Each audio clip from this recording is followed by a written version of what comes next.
били сильно. Мне просто отбили ноги сильно. И все.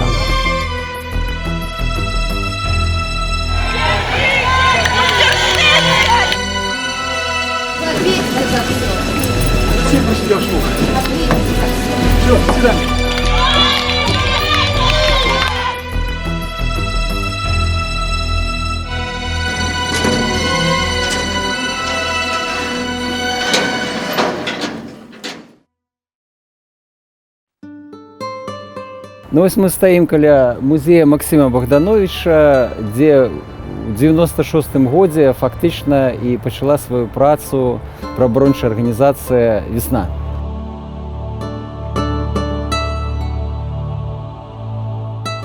Гэта добраахвотнае аб'яднанне грамадзянаў, якія займаюцца абаронай правоў іншых асобаў. Это явление вообще, это явление, это не надо воспринимать даже как некая организация, явление, движение. І гэта можна параўнаць там з маладым фронтам на сваём пачатку, які таксама быў культурнай з'явай пакалення, і там БНФ 90-х. Гэта гурт аднадумцаў, людзей, якім неабыякава тое, што творыцца ў Беларусі. Для меня «Весна» — это равно права человека, потому что я уверена, что без правозащитного центра «Весна» в Беларуси было бы гораздо хуже.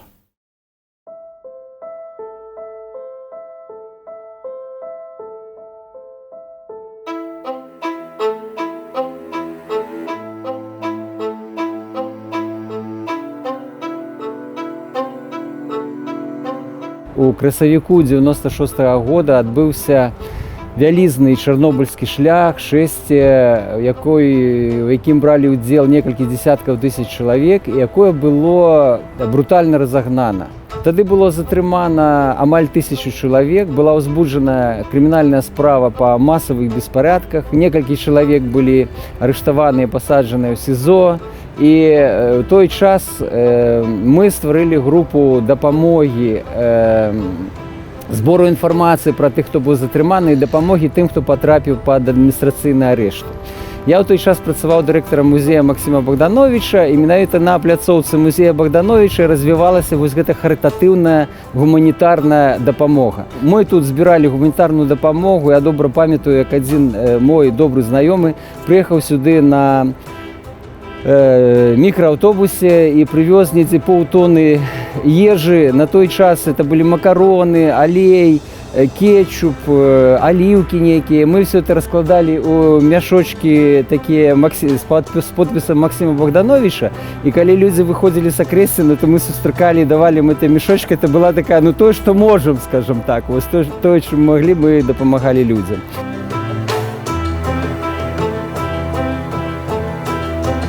Калі б мы размаўлялі пра гэта год таму, то я, конечно, казаў бы магчыма іншыя рэчы. Зараз, конечно, все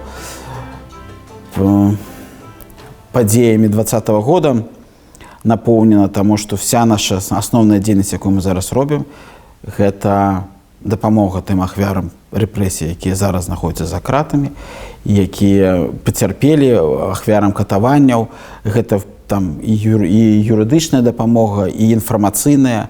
Мы збираем все эти факты катаванняў. Мониторинг процессов, мониторинг людей, фиксация людей, которых арестовали. Да, мы все знаем, что сегодня, если человек пропал, звоните в «Весну», и можно находить таким образом людей.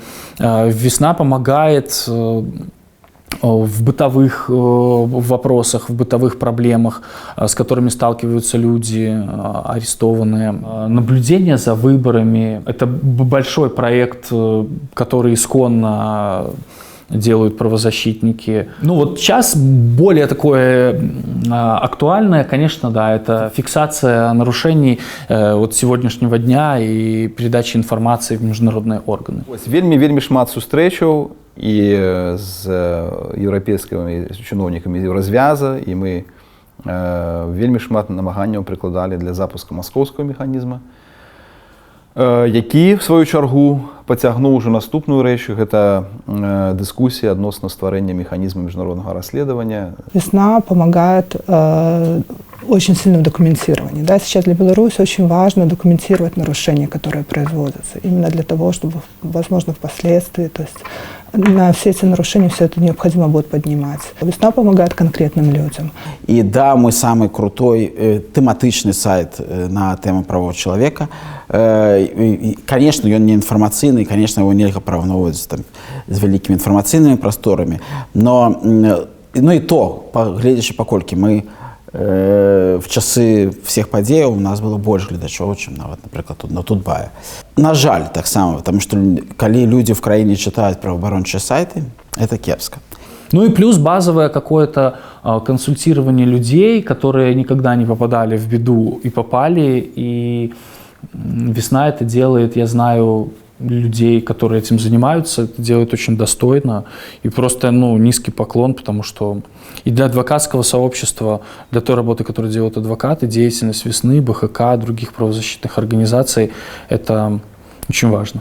Ну і ў 97 годзе по гэтым адрасе на пляцоўцы музея быў зарэгістраваны праваабарончы цэнтр «Весна-96». Такім чынам мы спалучалі культурніцкую, грамадскую і праваабарончую працу вось тут, на гэтым месцы, і гэта працягвалася да 98 года, пакуль мяне не змусілі сысці з пасады дырэктара музея Максіма Богдановича. А чаму тут была зарэгістравана «Весна»? Таму што я, як дырэктар музея, які быў уласнікам гэтага памяшкання, меў магчымасць даваць арендную плошчу для рэгістрацыі неўрадавых арганізацый.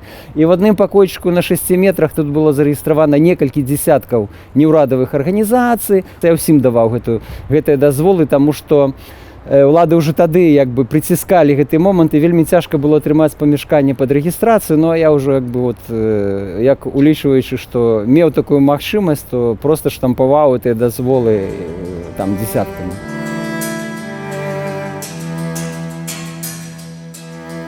Беларусі заўсёды, мовно кажучи, з моменту заснавання Весны так дакладна заўсёды, быў канфлікт паміж праваабарончай супольнасцю, праваабарончымі арганізацыямі дзяржавы. І ён заўсёды был резкі, потому што заўсёды дзяржава это воспринимала як варожае.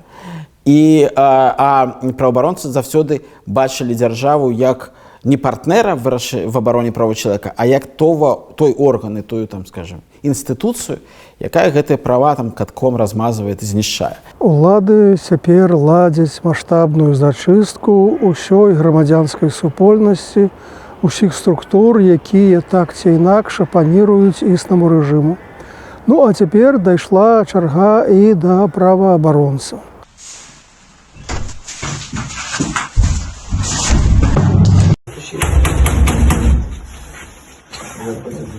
Открывайте милицию или ломаем дверь!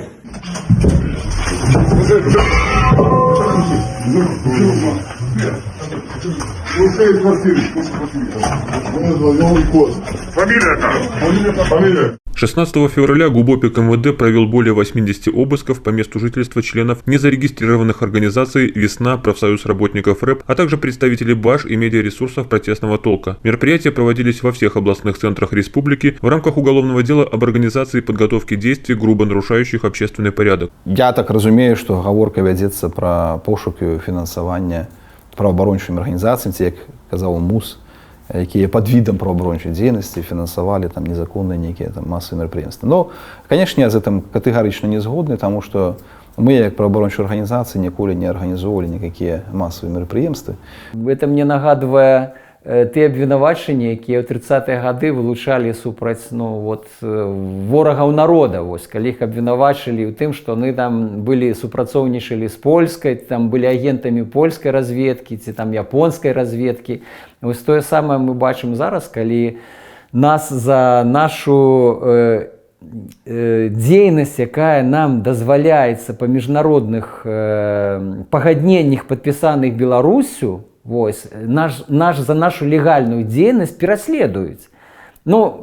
А в агульнай карціне тут нічога дзіўнага, таму што пераследуюцца адвакаты, пераследуюцца журналісты за прафесійную дзейнасць і такім жа чынам пераследуюцца праваабаронцы.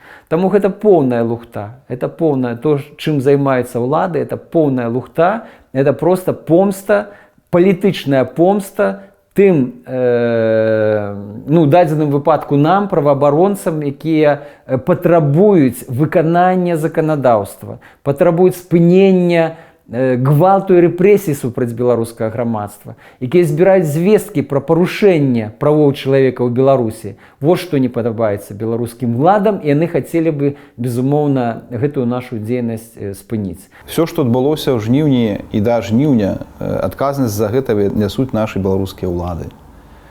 Мы зараз маем сітуацыю вострага крызіса, мы як праваабаронцы працуем, дапамагаем ахвярам гэтых рэпрэсій. Вось і все. Ніякага дачынення да арганізацыі нейкіх масавых мерапрыемстваў мы не маем. Я ўвогуле не думаю, што нехта мае дачыненне да іх арганізацыі. І не трэба забывацца першапрычынай, чаму людзі выйшлі на вуліцы. І тут праваабаронцы дакладна не пры чым. Не мы фальсификовали выборы и не мы скрали голосы.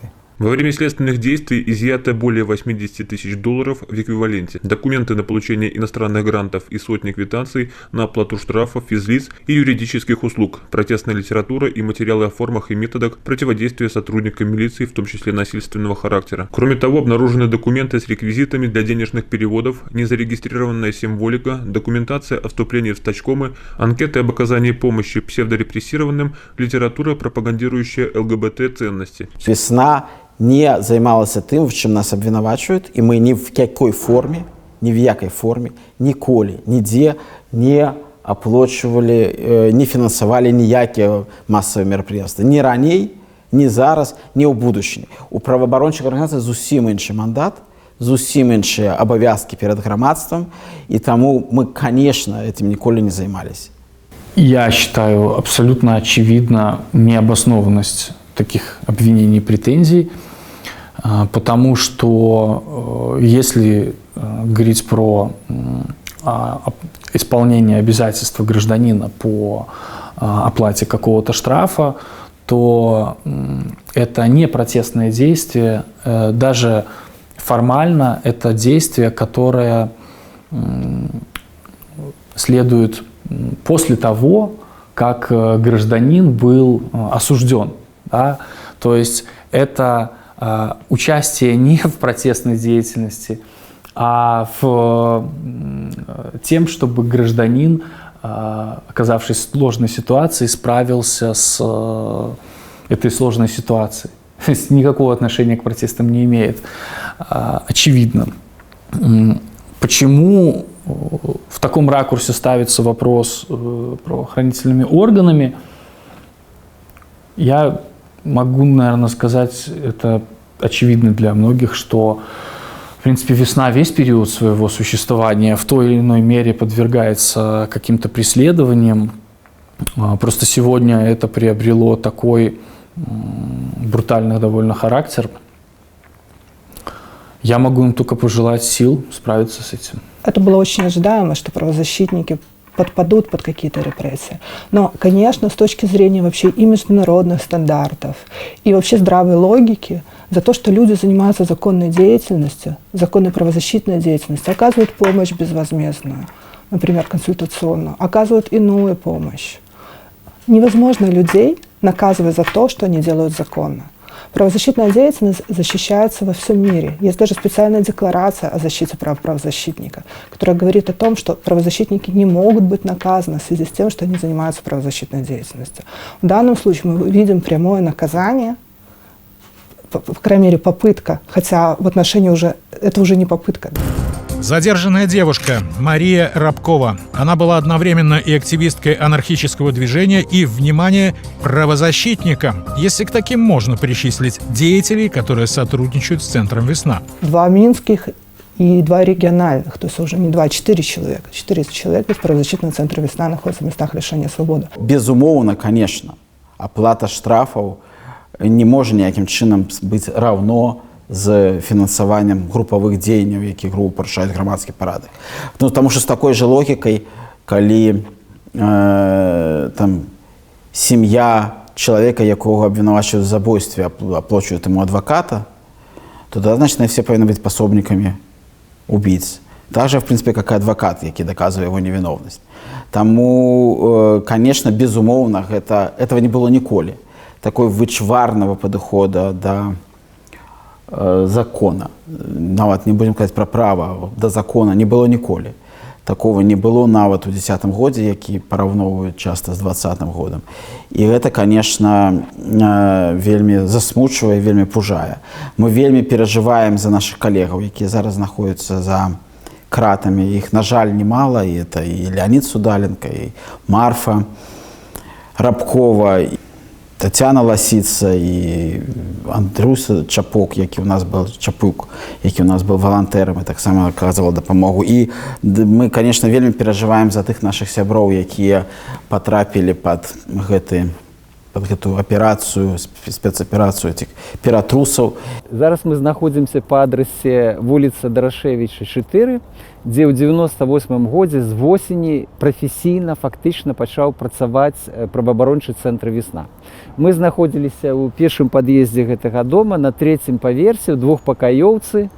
І тады мы фактычна ўжо все пачалі працаваць як калектыў, не як валанцёры, таму што папярэднія 2 гады мы працавалі чыста на валанцёрскай базе, а тут мы ўжо хадзілі сюды як на працу. І гэты офіс цікавы яшчэ тым, што на першым паверсе некалькі гадоў тут знаходзілася задзіночанне беларускіх студэнтаў. У нас было такое вельмі добрае сяброўства і знаёмства. На першым паверсе сидзелі яны, на 3-м паверсе мы, таму тут было гнездо дэмакратычных неўрадавых арганізацый. Вось, і прапрацавалі мы тут 10-1,5 гады, а з'ехалі, вымушаны былі з'ехаць. Чаму? Таму што менавіта на офісе ЗБС у 99-м годзе адбыўся обшук, і рэальна міліцыя тады абклала гэты офіс, і мы зразумелі, што ні кліентам, ні нам знаходзіцца тут далей небяспечна, таму мы пачалі шукаць іншае памяшканне. Может быть, мы самая падрыхтаваная организация в Беларуси, потому что мы конкретно пережили такую же, скажем, ситуацию концентраваного ціску на нас, як на организацию в 10-м году. И у нас в 10-м году было 5 піратрусаў за один, по падзеям 10-го года, в 11-м же году было 5 піратрусаў за паўгады. У нас там старшыня организации Олесь Беляцкі был за кратами, и пагроза арышту там сыходзіла до іншых наших сяброў нашей организации. Конечно, это нас моцна загартавала, и мы, в принципе, ведаем, як себе паводзіць в этой ситуации, и спрабуем, скажем, мы не спынілі ни на одну секунду свою працу, мы працягваем свою дзейнасць. И, в принципе, у нас такі абсолютно такі фаталістычны падыход. Калі сёння мы працуем, значит, сёння мы працуем. Калі заўтра нам не дадуць магчымасці працаваць, значит, заўтра мы будем займацца за кратамі іншымі справамі. Но пакуль мы на волі, то мы працягваем всю нашу дзейнасць. И мы, конечно, абсолютно, у нас няма никакой индульгенции, у нас няма никакого адчування, что нас не посмеют без проблем. Любого. Зараз няма нікога, кого б не посмели. Калі трэба будзе, то посмеют усіх. Да, могуць, конечно. Мы абсолютно разумеем, что ситуация может разгортвацца по-рознаму, и мы бачым зараз эту широту поглядаў, да, направо, и это фантазии наших спецслужб, которые, напэўна, еще в советские какие-то подручники читали, там, и инструкции, бредят какими-то спецслужбами, там, которые что-то инспирируют, засылают сюда диверсионные группы, там, да. Это так вот, как прям после войны, там, диверсионные группы с парашюта сбрасывали. Вот что-то такое. Вось. Тому, конечно, в таких умовах можно шмат чего нафантазировать. Вось. Ці боимся мы, ці боюся я. Страх, это натуральное почуття человека. Все, напевно, боятся. Но справа в том, что я себе абсолютно не відчуваю виноватым. Я правооборонца, и большую частку своего життя я займаўся толькі тым, что дапамагаў людям. Вось. И это вельмі добра, это вельмі прыемна. Я вельмі рады, что жыццё пайшло таким чынам, а я не стал, например, каким-нибудь прокурором или суддём. Хотя, да, яны таксама апрыёры не падабаецца. Мне падабаецца дапамагаць людзям. Гэта значна прыемней для майго ўнутранага адчування самого сабе. Вось. І мне падабаецца, то я заўсёды імкнуўся казаць то, што я думаю, і казаць то, што думаю, Украіне адной з самых несвабодных краін Еўропы. Казаць то, што ты думаеш, это вельмі таксама дорога каштуе. Да, ёсць адваротны бок всего гэтага. В нашай краіне за гэта можна патрапіць за краты. Мы зараз знаходзімся на Кісялёва, куды мы перабраліся, Кісялёва 5, куды мы перабраліся пасля нашага офіса, пасля нашай кватэркі такой хрушчоўкі на Дарашевіча. І мы знялі тут такую, это сталінскі дом, вялікую трохпакаёвую кватэру, але на 5-м паверсе. І у нас была паркетная подлога, я добра памятаю, ну, але прыходзілася высока падымацца. Ну, мы былі маладзейшыя, спадзяваліся, што нашы кліенты неяк таксама змогуць это пераадолець. Ну, і тым больш асабліва выбіраць не было чаго. Трэба сказаць, што ў гэты час мы ўжо пачалі выдаваць бюлетэнь «Права на волю». Это праваабарончы бюлетэнь, в якім мы збіралі хроніку пераследу грамадзянскіх актывістаў, хроніку парушэнняў правоў чалавека.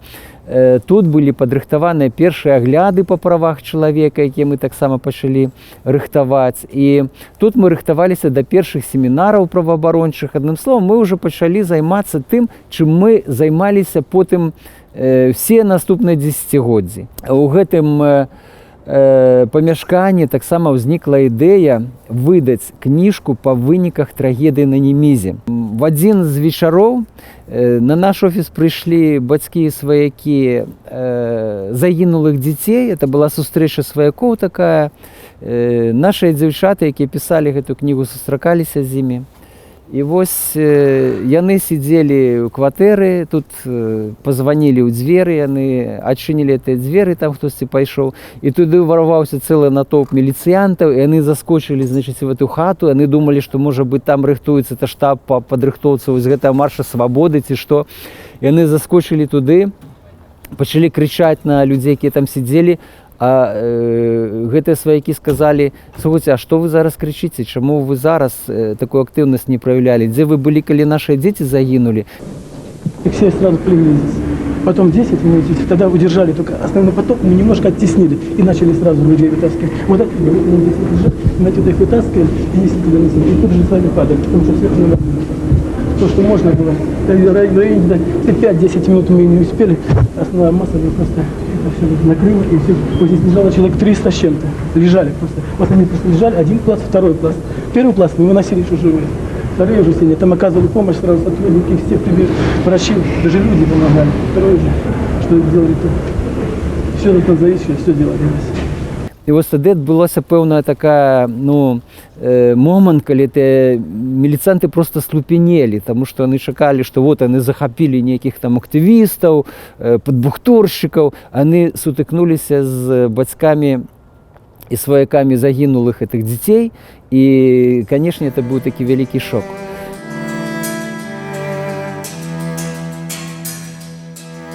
Признание политзаключенным – это вывод, который делают эксперты в этой области, представители правозащитных организаций.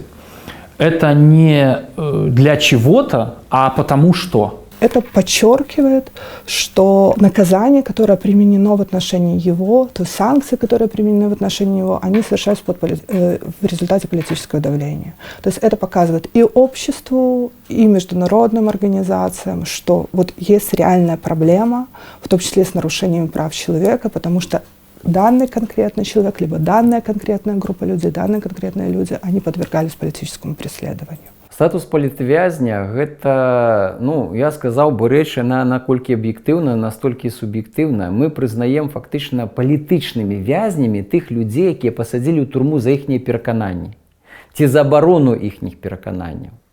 Вось. І гэта прызнанне таго, што ўлада грубейшым чынам парушае правы канкрэтнай асобы, якая зняволеная.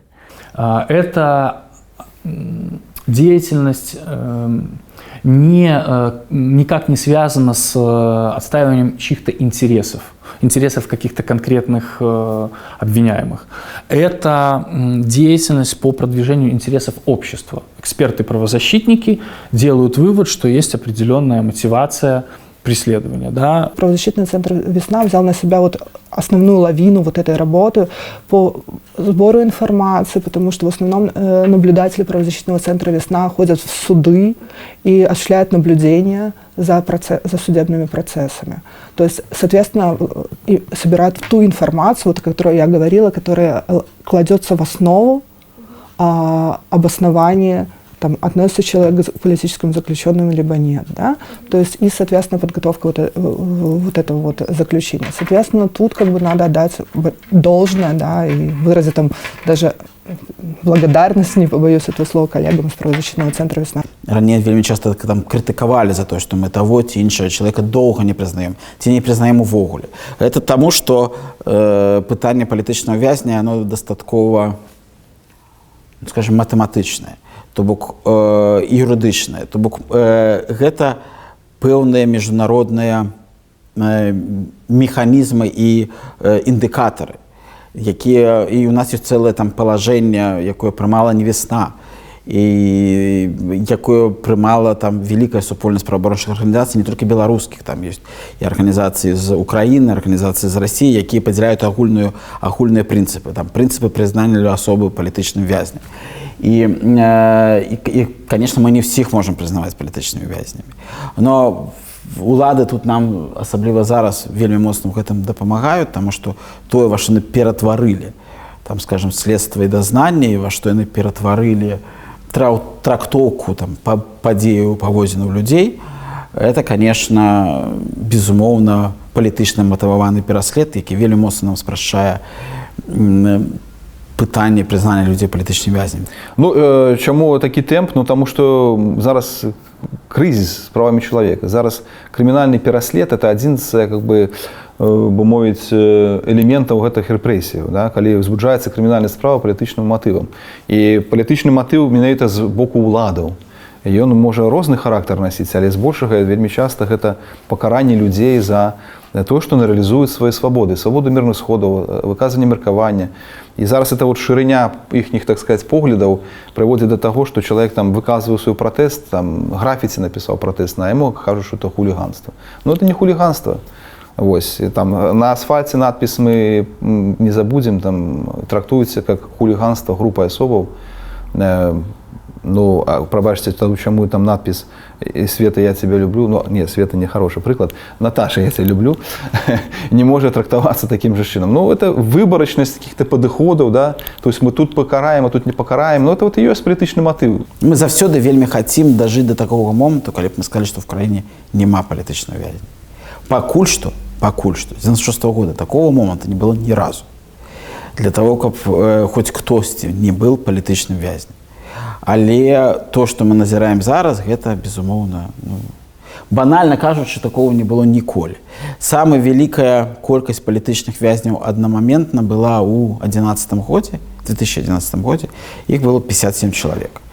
Это был дастаткова кароткі перыяд часу, потому што потым людзей пачалі выпускаць. Мы будзем настаивать на тым, каб тыя тысячы беларусаў, якія былі незаконна пацярпелі, ці арыштаваныя, ці сидзелі ў турме, каб яны былі рэабілітаваныя, каб яны атрымалі кампенсацыю, каб яны атрымалі прызнанне ад грамадства, тое, што яны не былі злачынцамі. Тое, што яны рабілі, это быў такі мужны ўчынак, я сказаў бы, мужны чын жыцця. Вось, дабівацца праўды, гэта ёсць наше права. І мы павінны, безумоўна, шанаваць тых людзей, якія праходзяць зараз праз несправядлівае прыцісненне, турмы, там, збіццё і іншыя вось такія крокі з боку ўладаў. І, безумоўна, мы будзем за тое, каб гэтыя людзі былі рэабілітаваныя, каб іхнія вось гэтыя пакуты нейкім чынам былі, ну, акупленыя. Яму там весь час кажуць, што ты нікому не патрэбен, ты тут пыл, про тебя тут про тебя все забудуць праз 10 гадоў, нават ты сам як бы не будешь памятаць, хто ты ёсць. ты больш ніколі нікога не пабачыш, ні сям'ю, ні родных, і яны ўвогуле пра цябе ўжо все давно забылі. І вось гэты, скажем, акт такі, ён сведчыць пра іншае.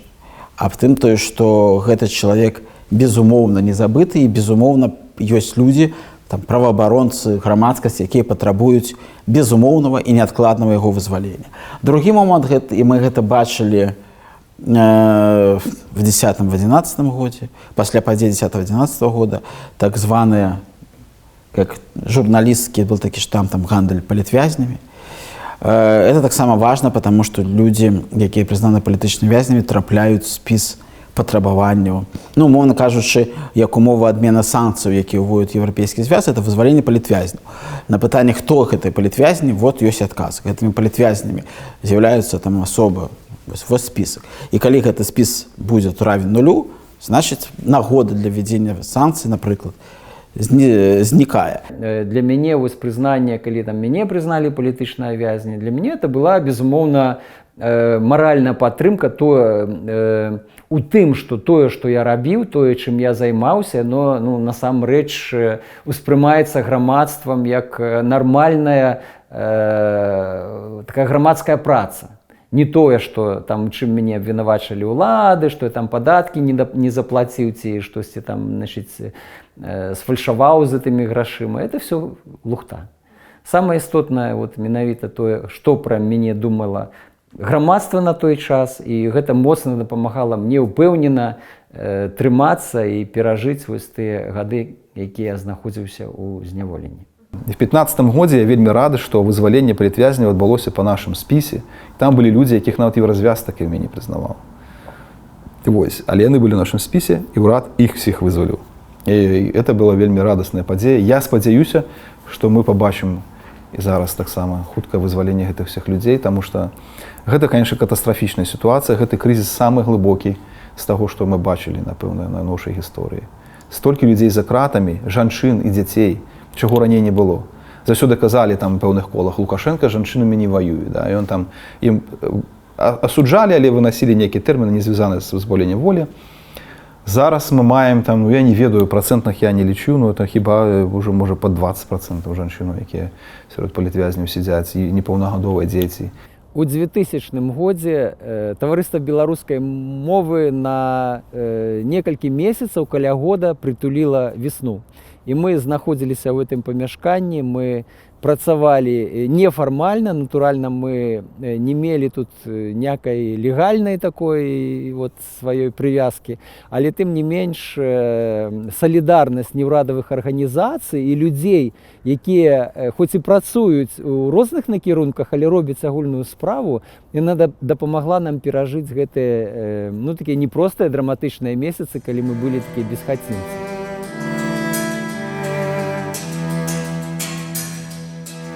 Маё закаленное сердце зрок в этом годзе просто разорвалось, я вам шчыра скажу. Потому что, да, я думаў, што я, шмат ужо чаго бачыў, і катаванні ж не зараз з'явіліся, так? Я памятаю 99-го года, калі в автозаках людзей катавалі пасля марша свабоды. Да і з расстрельнымі мы працуем, і з іх маці, і это таксама яшчэ тое, як бы для псіхікі. Але нават мяне гэта просто знішчыла. У жніўні месяцы у меня просто зрыв быў, я вам шчыра скажу. Я просто сорваўся. І некалькі дзён я адыходзіў, я просто з'ехаў в лес, щоб мяне ніхто не бачыў, я нікога не бачыў, тому што такое бачыць і чуць было просто вельмі цяжка. І я тут не скажу, не выдзелю нікаго, напэўна, асобна, але мяне асабліва кранаюць выпадкі пераследу дзяцей і жанчын. Вот шчыра, тому што я не магу до этого привыкнуть. Задерживали всех, били всех. Девушек, парней, детей там, по 15, по 14, по 13 лет. В автозаке меня 2 били. 3 стояло и 2 било. Все в крови было. Стены, пол, руки у них тоже были в крови. Эти дубинки резиновые были в крови.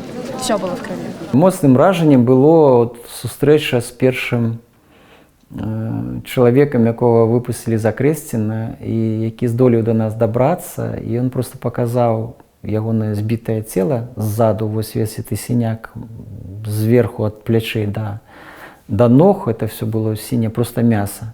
И это было, для меня это было нечто невероятное, потому что я сидел 3 года в колонии, мы памятаем там катаванні і ті випадки катавання, які ми фіксували, але ми ніколи не бачили, как будто такі садизм і такі накіраваны садизм, коли чоловіка просто метанакіравана пераўтваралі ў кавалак там фарша. Ён быў просто назіральнікам на участку. Збіты гэты хлопец малады, ён быў назіральнікам на участку. Яго забралі яшчэ 8 жніўня да ўсіх гэтых падзеяў. Яго забралі просто з участку. І ён патрапіў у гэту малацілку.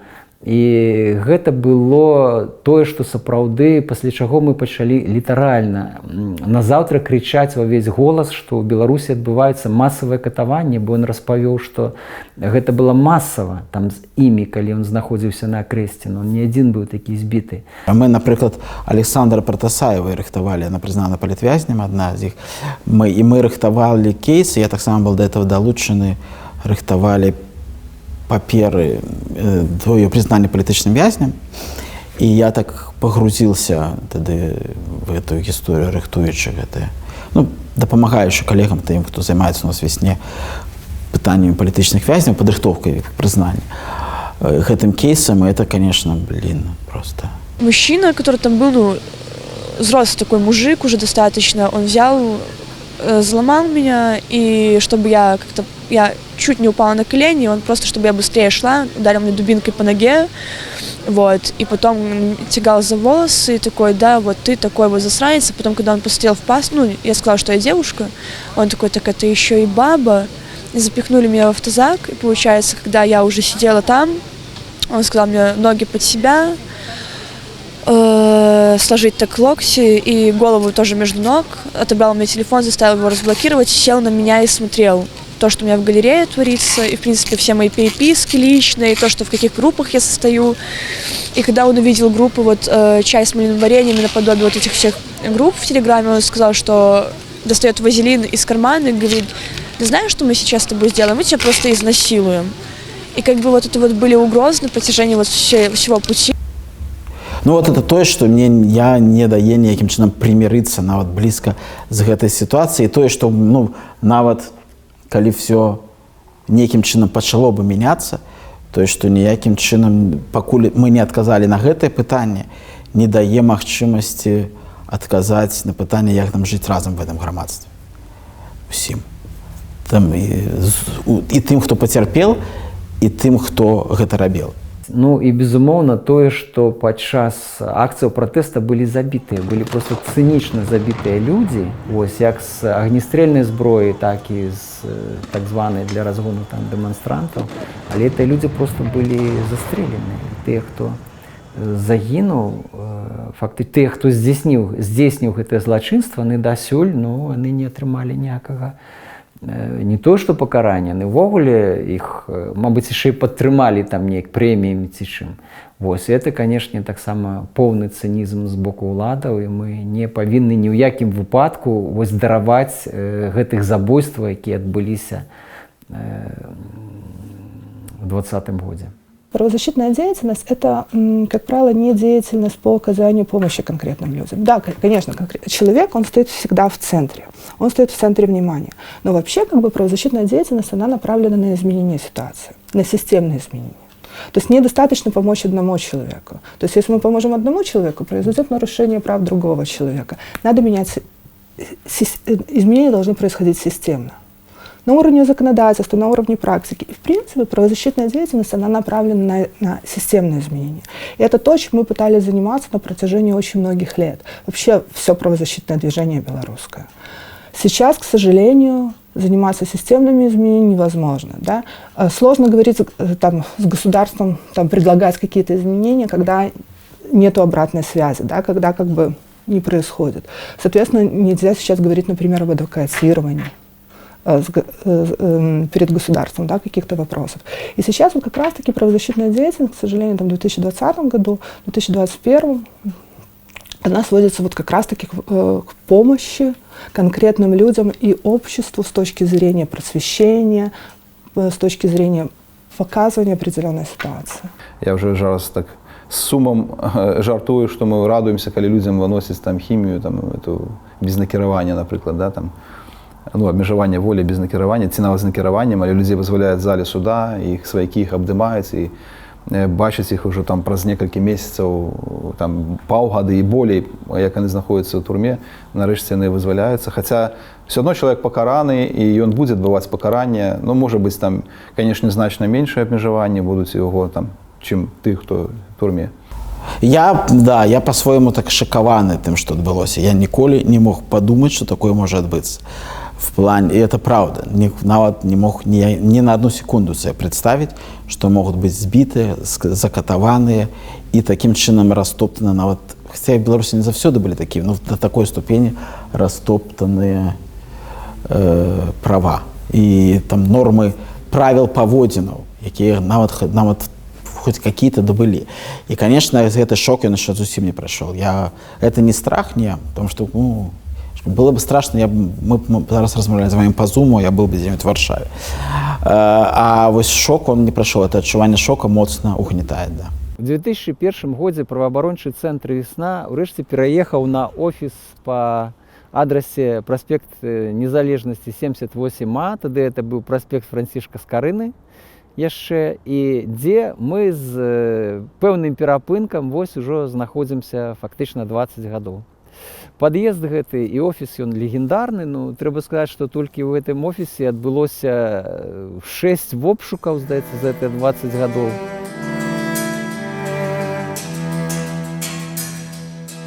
Рано ці позна гэта паўстане, і ўсе тыя факты парушэння правоў чалавека, ўсе тыя факты неправавых дзеянняў праваахоўных органаў, тым ліку судоў, яны рано или позна устанут на парадку дня. Таму гэтыя факты захоўваць і потым іх выкарыстаць дзеля таго, каб рэабілітаваць, каб дапамагаць вызваленню, каб паказаць, што на самай справе уяўляе сённяшні палітычны рэжым. Выйсці з гэтай сітуацыі, сказаўшы адзін аднаму, што ўсё нармальна, нічого не было, не атрымаецца. І тут я не думаю, што трэба выдумляць нейкія там ровары новыя. Тут ёсць крымінальнае заканадаўства і ўсё. І калі чалавек зрабіў злачынства, то ён павінен адказваць за гэта. Калі ты застрэліў чалавека, значит, ты павінен за гэта адказваць. Калі ты збіваў яго па садыску, там, мучыў, то ты павінен за гэта адказваць. І толькі дасягненне справядлівасці, я думаю, можа разрядзіць гэтую сітуацыю, бо удзельнікаў у злачынствах насамрэч іх там не так шмат. І вось і тыя, хто робяць гэтыя злачынствы, павінны ясна разумець, што яны за гэта будуць адказваць. І гэта важны момант, каб не было так, што тыя, хто збіваў, тыя, хто забіваў, тыя, хто выносіў несправядлівыя судовыя прысуды, браў удзел у іншых рэпрэсіях, каб ім это все сышло з рук. І з гэтым грамадства не пагодзіцца ніколі. У нас ніколі не будзе прымірэння і міра, калі ў нас людзі, якія здзяйсняюць злачынствы, не адкажуць по закону. Самое галоўнае, што для этого патрэбна, и это будет працаваць, і грамадства может примириться. Только, скажем, калі здарыцца две рэчы. Першае, калі пра гэта все публічна прагавораць, і другое, калі тыя, хто рабіў беззаконне, пачнуць раскаивацца. Яны не абавязкова яны павінны быць за это пакараны. Хаця я разумею зараз, што это слово мои могуць выклікаць у кагосьці там прынцыповую незгоду, таму што, скажем, не забудзем, не прасцім, і людзі павінны в пытанні не прасцім, павінны, значыць, быць пакараны. Але вельмі важным з'яўляецца нават не пакараннасць, не пакаранне в этой сітуацыі, а прагаворванне і раскаянне.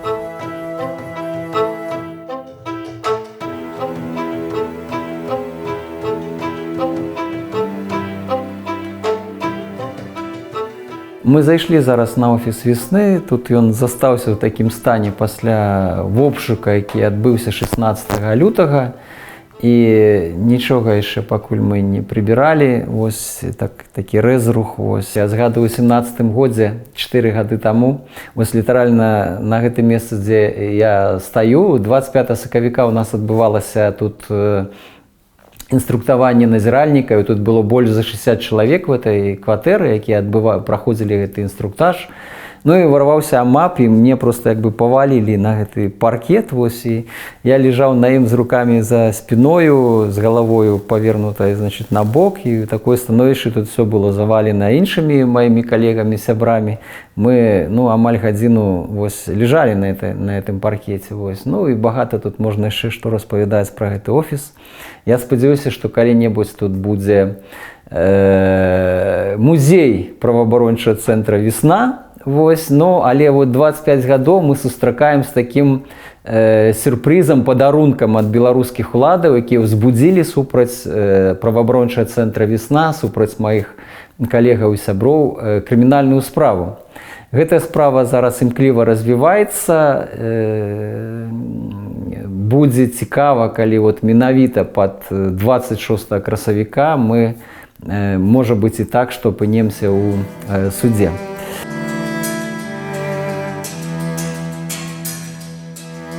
І вот это дакументаванне, якое мы пачалі са жніўня, фактычна адразу, як пачалі выходзіць першыя людзі, затрыманыя на дэманстрацыях, гэта 1000 людзей, і мы пачалі это дакументаваць, нашы валантэры.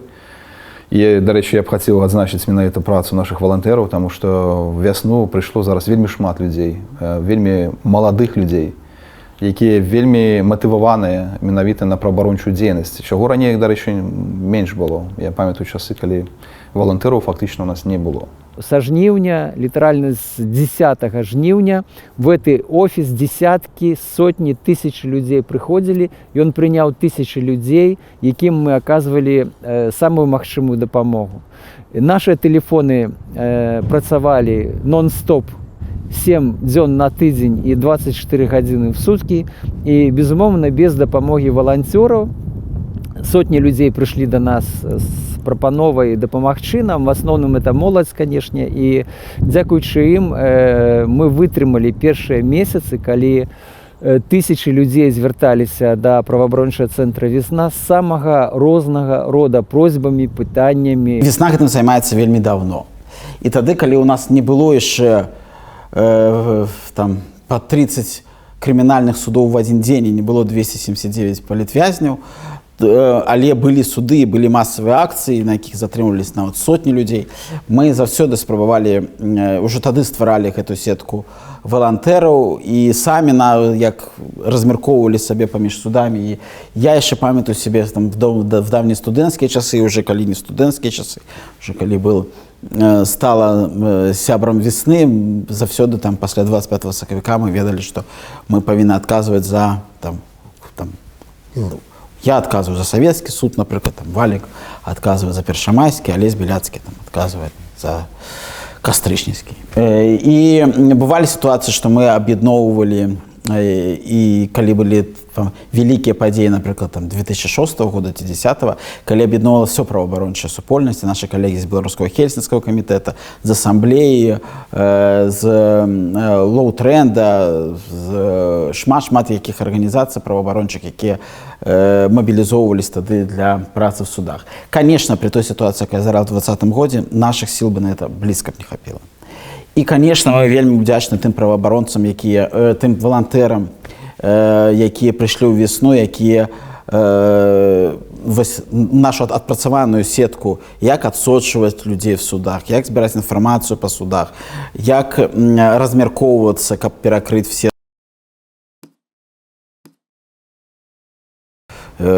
канвойных на Акресціна, альбо там канвойных з РУВД, калі людзей з раусаў прывозят, ведаючы прыблізна ў які час, калі ідзе гэтая інфармацыя, эти людзі могуць прыехаць.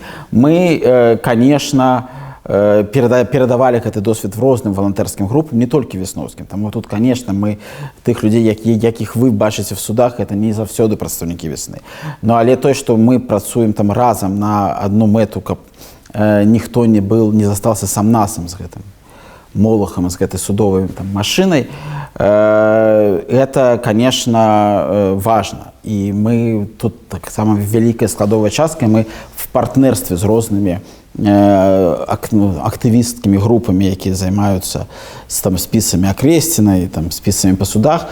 І мы самі, шмат хто ведае, мы бачым па сплеску на нашым сайце пасля масавых затрыманняў, менавіта калі чытаюць інфармацыю па спісам затрыманых, якія мы вывешвалі заўсёды і спрабуем вывешваць зараз. Зараз это ўжо супольная праца, это не праца весны, это праца вялікай колькасці валантэраў. Што звычайна рабілася пры гэтым вобшуку? Шукалі следчыя, знаходзіўся тут падчас вобшуку, яны шукалі любыя квітанцыі, любыя чэкі, любыя дакументы, якія б сведчылі пра тое, што мы за штосьці плацілі. Напрыклад, яны былі вельмі радыя, калі яны знайшлі 100 чэкаў за аплату піцы, якую сюды прывозілі, яны разглядалі іх, не ведаю, як яны іх будуць трактаваць, гэтыя чэкі. Забралі майкі супрацьсмяротнага пакарання, каля 300 штук, цэлых 2 вялізных такіх мяхі. Забралі некаторыя брашуры праваабарончыя, якія выдадзеныя там былі не намі, іншымі праваабарончымі арганізацыямі.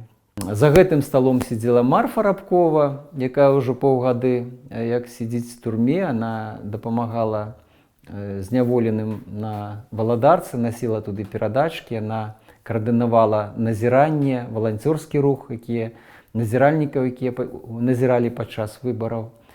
І, на жаль, яе стол зараз пусты.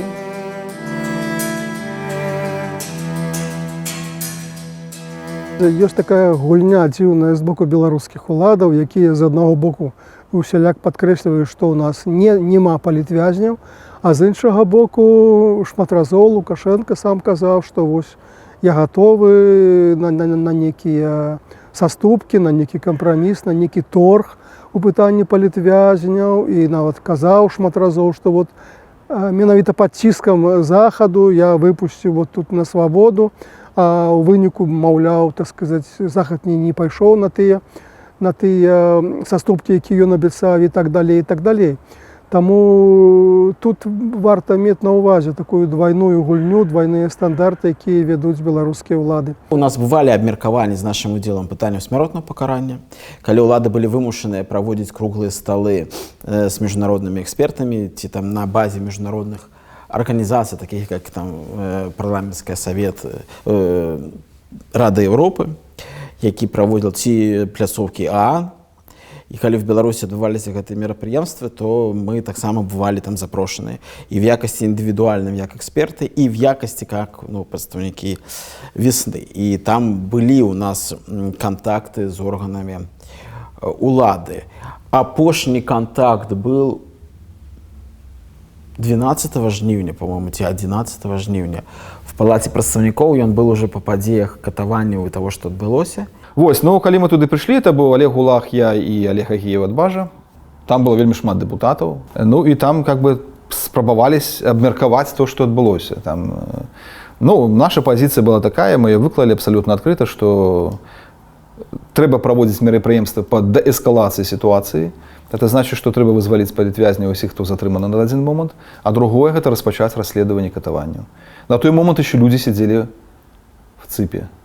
И мы им сказали конкретно: вы депутаты, у вас есть полномочия, идите в ЦИП, сустракайтесь с людьми, разговаривайте с ними, стварайте працоўную группу депутатскую по расследованию злоўжывання МУС. У вас все гэтыя полномочия есть, у нас их нема. Нас никто никуда не пускае. Ну, про весну я уже молчу, потому что у нас в оголе мы не зарегистрованная организация. Да нават и зарегистрованная, это уже БХК, никто никуда не пускае. Мы на гэтую тему размаўлялі, там некаторыя дэпутаты выказваліся, што да, давайте створым сумесную такую групу парламенцкую з праваабаронцамі, там расследаваць там. Ну, па выніку мы бачым, што это скончылася толькі размовамі. Па выніку мы не ведаем дагэтуль ні праводную крымінальную справу, узбуджаную па факту катаванняў, і не ведаем ні пра аднаго міліцыянта, які за гэта быў пакараны.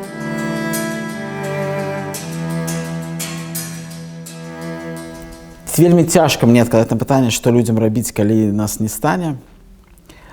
Я думаю, што мы будзем побач. Нават калі мы будзем сидзець і ёсць шмат міжнародных арганізацый, якія нікуды не дзенуцца. Ёсць уже вялікая колькасць праваабаронцаў, якія былі вымушаны ўехаць і якія будуць працягваць гэтую працу за мяжой. Ну, такое можа здарыцца. Гэта такое апакаліптычная карціна, але яна калісьці была ў нашай гісторыі.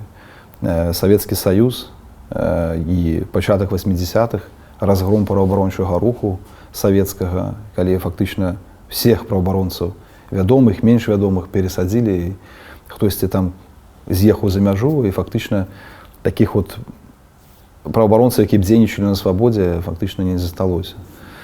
Такое, напэўна, можа здарыцца, а што рабіць беларусам? Беларусам бараніць сабе. Ввогуле, тут трэба зразумець, што, напэўна, акрамя нас саміх ніхто нічога не зможа змяніць у этой краіне. Праваабаронец — гэта ж не той человек, который владеет некими специальными ведами, навыками, умениями. Поверьте, что калі пасадзяць адних, з'явяцца іншыя. Я в этом просто перакананы, што людзі, якія будуць бараніць іншых, з'явяцца заўсёды. І калі гэта будзе не весна, таму што яны будуць все сидзець, значит, з'явяцца іншыя людзі. Магчыма, я вельмі на это спадзяюся, што калі, не дай Бог, такое здарыцца, вельмі этого не хацелася б. Но але калі гэта здарыцца, то, можа быць, это будуць тыя, каго мы вучылі на наших летніх школах і наших розных школах, і тая моладзь, якая зараз прыйшла в грамадскую актывізм. Таму заўсёды з'явяцца людзі, якім важна пытанне справядлівасці, права і бараніць тых, хто аказаўся в сітуацыі поўнага бесправя з боку ўлады.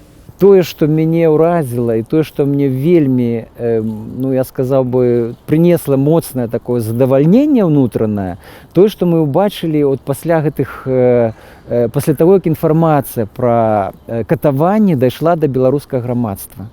І тыя патрабаванні, якія патрабавала беларускае грамадства, вось гэтыя 100-тысячныя дэманстрацыі, гэта фактычна тое, што патрабавалі і заўсёды і беларускія праваабаронцы. Это правядзенне справядлівых выбараў. Это пакаранне тых, хто здзяйсняў гэтыя злачынствы. І гэта вызваленне ўсіх палітычных вязняў. Дык это наша місія, это наши стратэгічныя лозунгі, тое, што мы заўсёды дабіваліся. Вельмі важна зразумець, што нашыя правы ў нашай сітуацыі могуць абараніць толькі ўсё беларускае грамадства. Ніякія асобныя там праваабаронцы ці журналісты. Сапраўды, нас могуць вельмі моцна рэпрэсаваць, нас могуць там пахаваць па турмах ці выгнаць там з краіны, але ў гэтай сітуацыі толькі мільёны беларусаў могуць абараніць свае правы. Таму вот вельмі важна, каб гэтае жаданне і гэта настойлівае патрабаванне у выкананні правоў, якія датычацца кожнага грамадзяніна, каб гэтая просьба і гэта ціск ішоў ад усяго беларускага грамадства.